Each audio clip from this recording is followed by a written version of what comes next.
Welcome back to another episode of Northern Hockey Shack Sports Talk.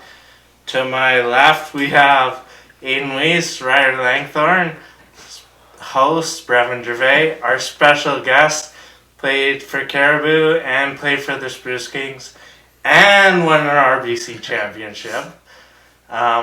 Jake Lebrun here, so let's kick things off. Everyone clap. So I don't know. Normally we just jump right in. We'd like to hear about your kind of your youth and where you where you grew up playing and what that was all about. Yeah, no, I grew up in Prince George, born and raised, and grew up playing minor hockey here. The whole thing. We didn't have quite a sophisticated system as they have now with the Cariboo Cougars and the major Bantam and all that. But it was good. I was actually fortunate enough to have my dad as our coach pretty much all through since I was 8 or 9 years old, and he's really knowledgeable with hockey. He was a second-round draft pick in the NHL, so he's been around. Had a couple of 50-goal seasons in the dub, so he knew what he was talking about most of the time. And it was good. And then I played Cariboo when I was 16 with the Cariboo Cougars there with Sprager, and it was a good year and just really good.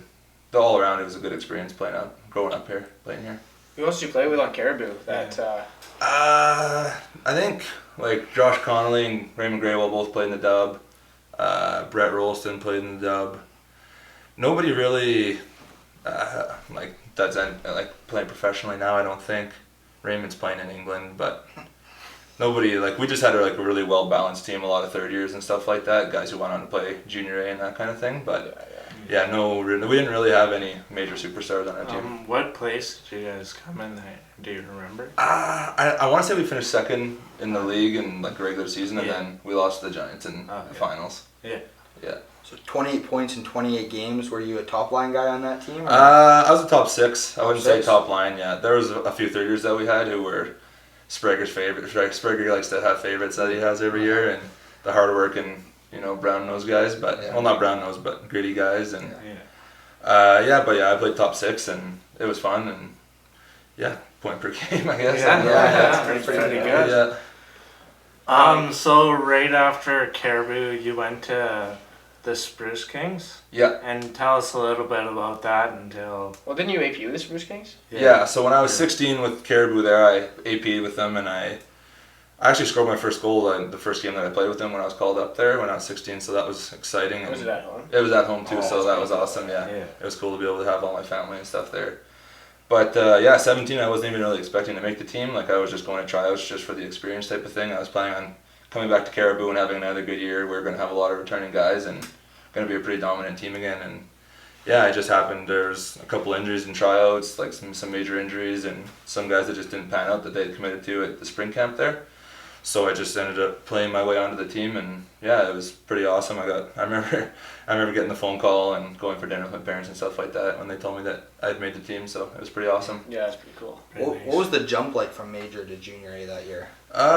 It was pretty big. I mean, that first year, I was more of a third, fourth line kind of penalty killing guy, which I'd never been used to. I was always a top six kind of guy, so that was a bit of an adjustment, trying to learn the defensive part of the game more, but I think all around it definitely developed me more as a player, being able to play that other role that I hadn't really been used to yet.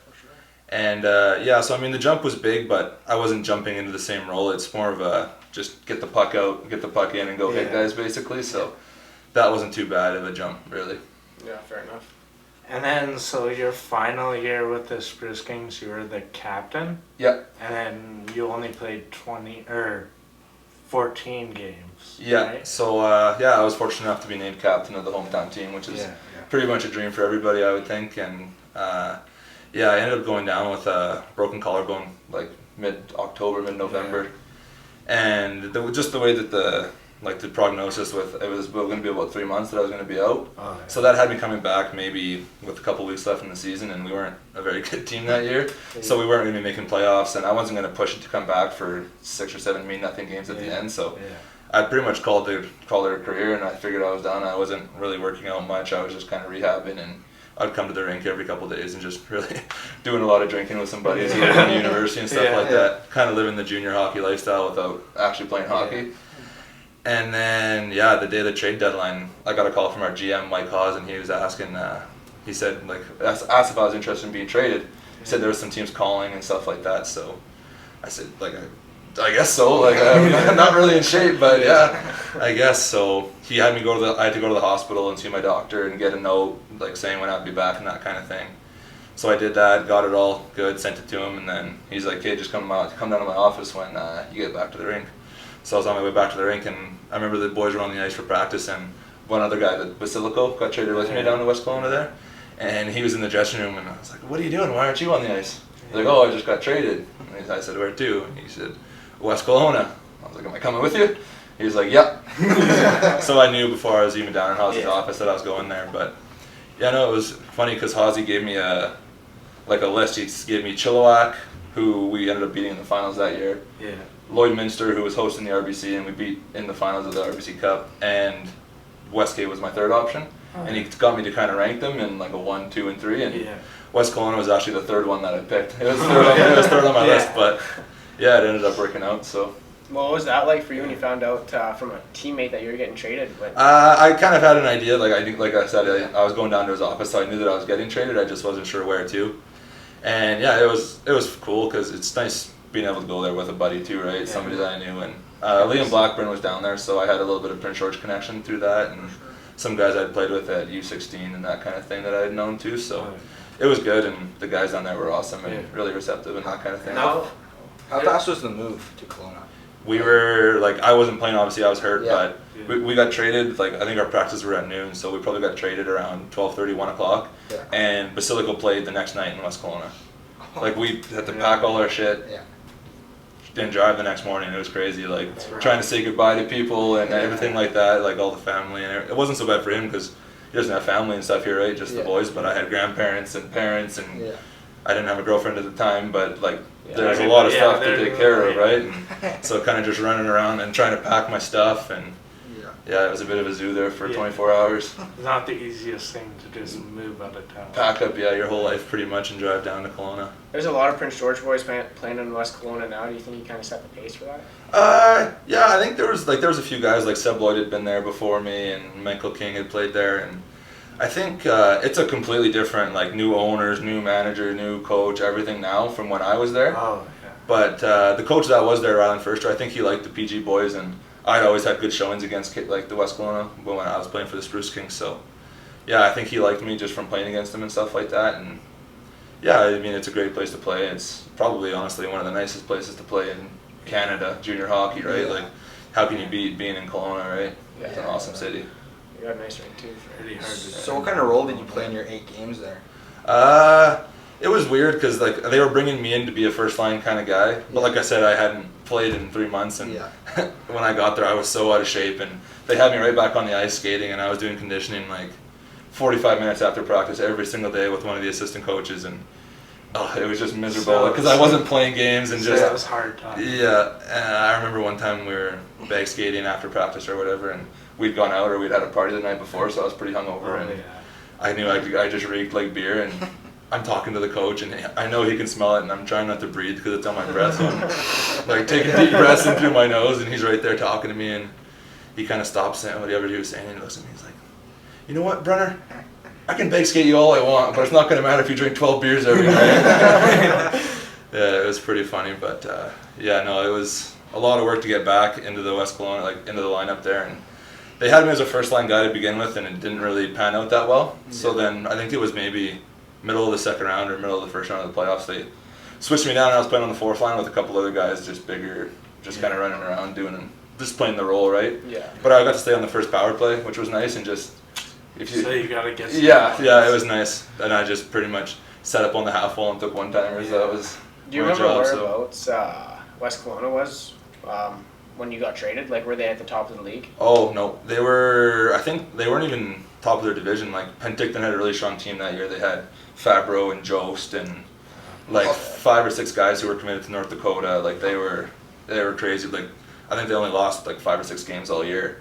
Yeah. And even Vernon always has a good team. I think we were 3rd in our division, so we were 7th or 8th in the league at the time when I got there. But we got a goalie, Matt Greenfield, who's he's playing in the AHL now, I think, or he's something like that. He's been to a couple NHL camps and that, and he was unbelievable. I mean, he pretty much put the team on his back for most of the that regular season, and I think we finished the second half with close to the same record that Penticton had. Oh, So we ended up finishing second behind Penticton and like third or fourth in the league. that's pretty good. And you played Penticton in the playoffs? Yeah. What was that series like? Well, we played them in the second round, so we played Salmon Arm. We beat them in 6, so even that was a pretty tough series, and they were a big team like we were, and so it was just a war in that first round. Like we hated each other all year. Yeah. And so then we played Penticton, and we lost. We went down, lost the first 2 games. Like we weren't even close. And I remember I was sitting on the bus ride back from Penticton with one of the other 20-year-olds, thinking like, "Fuck, like our hockey careers are done in 2 games here. Like we're getting swept, and like this is it." Neither of us had neither of us had scholarships, and we're like, "Oh, that's it. Like I guess that's our career." And then we ended up winning game 3 and kind of got some momentum. And I think Jost might have got hurt, or one of those guys had but he played through it, but he wasn't the same. And we won game 4, and then we went down to Penticton and we won game 5. So we're up 3-2 now, and everybody is like, "Holy shit, what's going on?" And yeah, we came back to West Cape for game 6, and we knew like we got to win this one, or else it'll be tough to go back and win game 7 in Penticton. And we were out like 4-1 or 5-1 with like 6 minutes left, and they ended up making it 5-4. And like the last minute, it was just a complete scramble. I didn't touch the ice. I was on the bench the whole time, but my heart was just pounding. And I remember they scored to make it 5-2, and like me and my line mate kind of looked at each other and like, "Wow, it's still 5-2." And then like 30 seconds later, they scored to make it 5-3, and we're like, "Holy shit, like, what's going on?"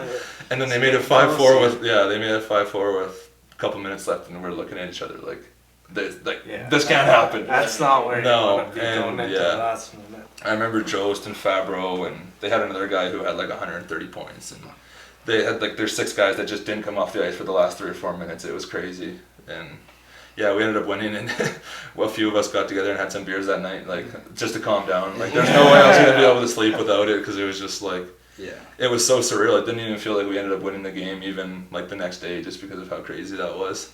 Almost a reverse sweep. Yeah, no, exactly. It was pretty awesome, and that was like beating Penticton is, anybody who plays in the BCHL that doesn't play for Penticton, is just beating them in general is awesome, right? And actually getting to knock them out of a series or out of the race when they had one of the best teams that they've ever had was pretty awesome to do. Yeah. So you were a provincial champion as a coach, right? Yeah. So after I had like gone through all that. Well, let's hear about the rest of that playoff run first. I want to go through the rest of it. Yeah. But, so after we beat Penticton there, we played.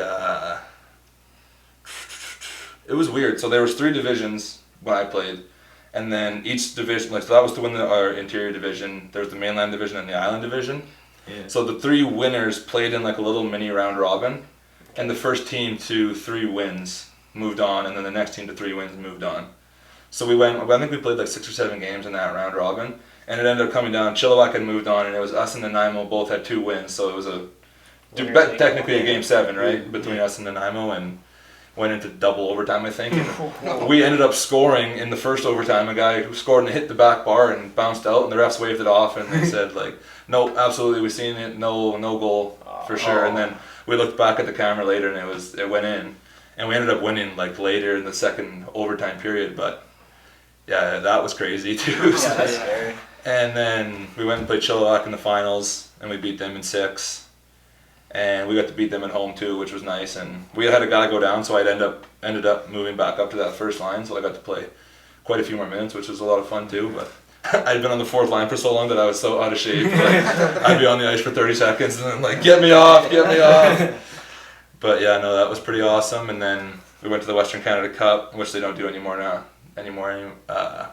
It was us. Brooks was the winner of the Alberta League.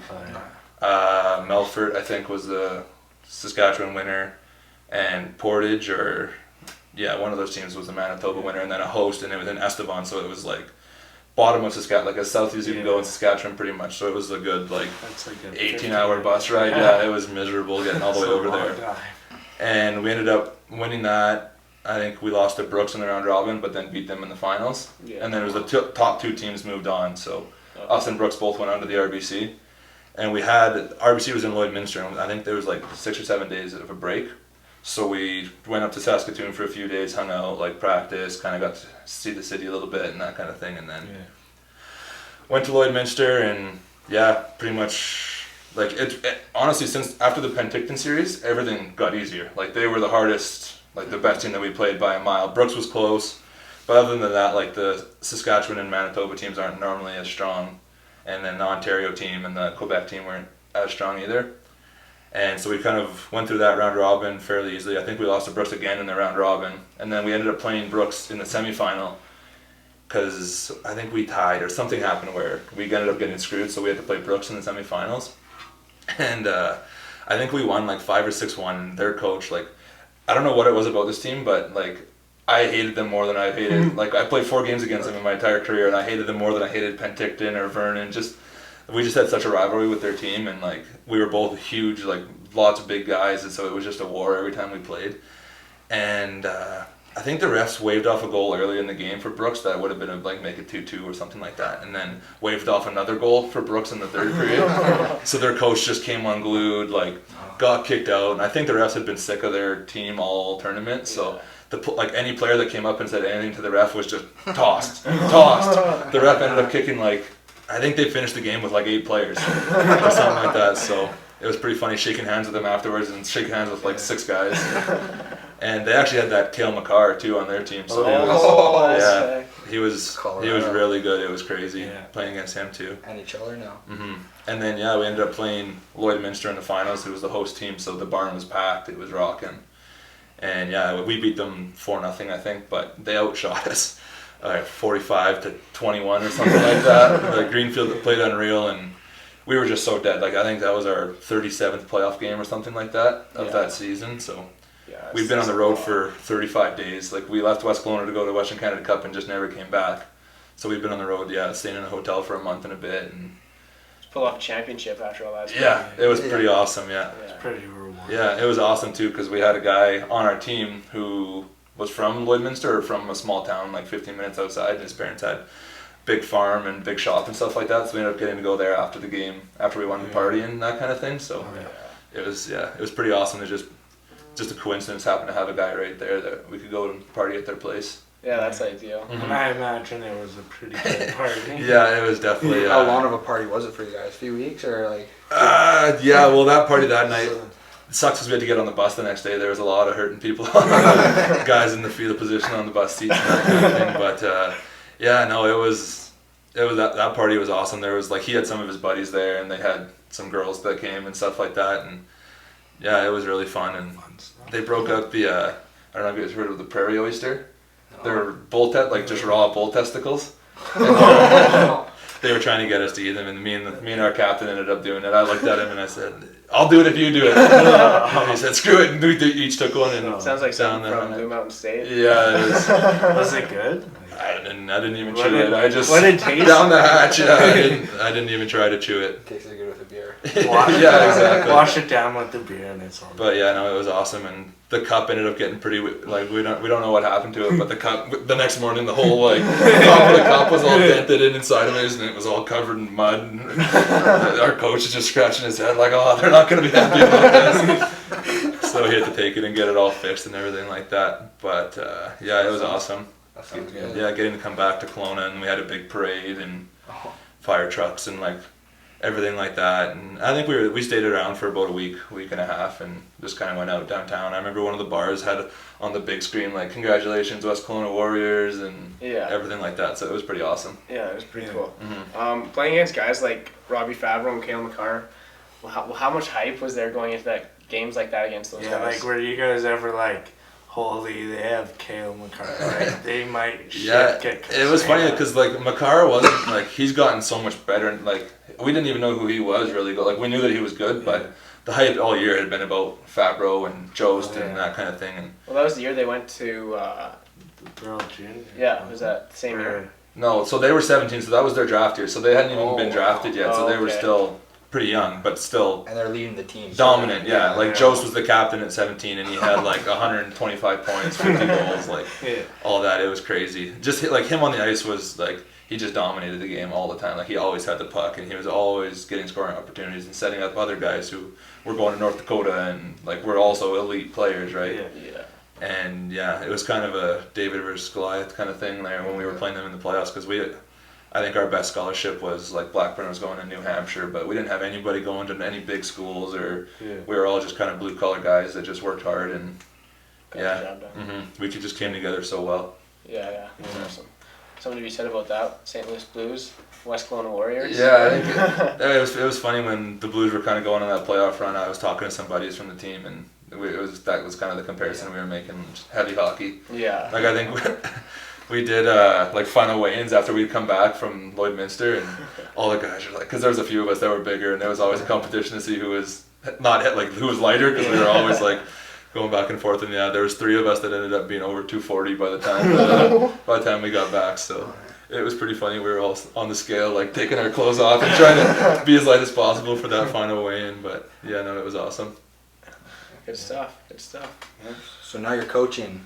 Yeah. How do you like that? It's good. I like being on the other. It's different for sure being on the other side of it, but it's nice not getting yelled at all the time and not being the one who gets in trouble when something goes wrong or if you're losing. Being the one who yells at. Yeah, exactly. Yelled at. Yeah, no, yeah, it's fun. I like it, and it's fun. I like the age group too. 13 and 14 is it's a pretty like pivotal stage, I think, in the development for these guys. Right, it's the WHL draft year and that kind of thing. So it's nice to be able to play a part in those kids' lives, and just not even hockey players, but just shaping them into young, just members of society too, right? Being good young men and that kind of thing. And yeah, no, it's awesome. I like it, and it's funny, we had a bag skate the other day because we were I can't remember what happened, but I think we bagged for about 45 minutes, and I skated with the boys because I remember when I was a player, and we'd be getting bag skated by some friggin' coach, and he'd be yelling at us, and I just would be so mad, like he's yelling at us to go harder, or why we're tired, and he's some fat guy over there like yelling at us, and I'm like, why don't you do it then? I was always mad, so I did it with the boys, and I'm one of those fat guys now, but it wasn't easy. It wasn't the easiest thing, but I think the boys liked it, so yeah, it's fun. Enough. Yeah. Did you beat him? No. No. So what's it like working with this guy? Yeah, like It's good. We I don't know if I band. believe He you. looked pretty dialed in on those home games. He was like this. Yeah. Straight face the whole time. Yeah, no, it's fun. We have some fun, hey. Oh yeah, good time on the road. Yeah. Win some games. We're gonna start winning here. Yeah, I think we're gonna be all right. It's a bit of a learning curve for a lot of these guys. A lot of them, I think we have 2 guys from Yellowknife, like some guys from Terrace, Smithers, Quesnel. Yeah. So these guys have all only played Tier 3 or Tier 4 hockey, and to get into this league, Major Bantam, against some of the best players in BC from Vancouver and that kind of thing, I think is a big step for them. But they're learning well, and I mean, I think our team's exponentially got better even since the start of this year. So The one that's thing, awesome. like when I played with kids that were from like small towns up north, they were all just like individuals. yeah, Because they're the best players on their team, and Yeah. they have no one else. yeah. So they don't know how to just like play as a team. Yeah, for sure. It's tough to take those blinders off, Yeah. and just the small town hockey, Mersad likes to call it, just the small town hockey mentality. Just like you were saying, like they just go end to end, and they're not good at using their teammates to get the puck back and that kind of thing. So just a one Mhm. show. So it's definitely a lot of work, and I think with this whole program now being in the Bantam stage, like when I played Major Midget, we were dealing with that, but at the Major Midget scale, right? Like we'd have guys from 100 Mile who were good hockey players, but had grown up till they're 15 or 16 being that individual guy, and then having to learn. So now we're trying to teach these kids at 13 and 14, so when they move on to the 15, the minor midget team and the major midget team, they'll have already played 2 or 3 years of really high level hockey. It's better when they're younger. Mm-hmm. Yeah, for sure. So I think that will just just snowball the effect we'll have on how the Cariboo Cougars, the major midget team, will be in the next few years, right? Do you like the system? Do you wish it was implemented when you were playing? Mm-hmm. I do, because there was some like really good hockey players from Kitimat, like I said, Terrace, 100 Mile, that we could have had on our team, and we could have been even better, but we couldn't because we had to have a Prince George address. Like we had one guy who moved, his whole family moved to Prince George to play Bantam that second year. Yeah, so it's good for everybody. It's good for the kids from out of town who have a chance to play high level hockey, and like I had something to say, but I forgot. I had a good example, but I forgot. Well, we'll get into your championship as a coach. What was that like compared to being a player? It was different for sure, but it was exciting. Like I remember a lot of the same feelings going into that final game, like the nerves, and it's almost worse being the coach because you can't you don't forget about it. When you're a player, you're nervous before, and then you get on the ice, and and it kind of goes away. But when you're a coach, you're like you have no control over the game really, right? Like as much as you can coach, and by that time everything's set, right? Like all your systems are set. Like you're just relying on the kids to go out there and execute. And yeah, no, we had a great group of guys last year. Like some really good hockey players who will be moving on to major junior and junior A, NCAA, all that kind of thing, I'm sure. But Nico, Zach, all those type of guys. yeah, It was Nico, like coaching them, like Zach. just talent, hey? Yeah, it was, and for my first year too, right? Like it's almost bad because it's like I want that every year now, right? But yeah, no, they're Nico and Zach. Yeah, like there were some kids on that team that were definite talent that you don't see every year, I think, and it might not have been reflected in the draft. I don't think that Prince George still doesn't get the exposure that the Lower Mainland does and other places. Some guys that got snubbed that I think should have been drafted, or some guys that we'd played against in our league last year that weren't even close, who did get drafted, 2 guys on our team that didn't, and that kind of thing. So there's still a stigma attached to Prince George for some reason, I think, with that kind of thing. But ultimately, the draft isn't the end all be all, right? Like there's lots of guys who played in it, and it's not the end of the world. yeah, for sure. Like I'm sure there's lots of guys even in the NHL now who were never drafted in WHL, right? Yeah. Yeah, no, it's awesome. So, last thing, we'll talk a little bit about Rock and River, because I was in there with you. Yeah. That was some pretty fun times. Yeah, no. But who would you say your favorite artist was? At Rock and River last year? Yeah. I thought Jason Aldean was pretty good. And I thought Brothers Osborne was really good too. I had never seen them before, but I thought they put on a pretty good show. Was Kane Brown there? Yeah, he was. Yeah, Kane Brown was there. Kane Brown, Brett Kissel, Old Dominion. Yeah, it was a pretty stacked lineup. Yeah, I think the Red Claws were there. Old Dominion's coming back to town, hey? Yeah, I think in February. Yeah. I got my tickets. Marky's got his tickets. Yeah, there you go. You're gonna have some fun. Yeah, no, there's nothing better than a good country concert or music festival. Yeah. I think that's my 5th or 6th one that I've been to. I try to do one every year because they're just so much fun. Yeah, it was like so much fun. Yeah, for sure. The best time of my life. Absolutely. That you remember? I look forward to it every year. It's better than, it's like Christmas when you're a little kid. Looking forward to it a couple days before, you're all excited. Christmas game. Can't sleep and stuff. Yeah, for sure. It's awesome.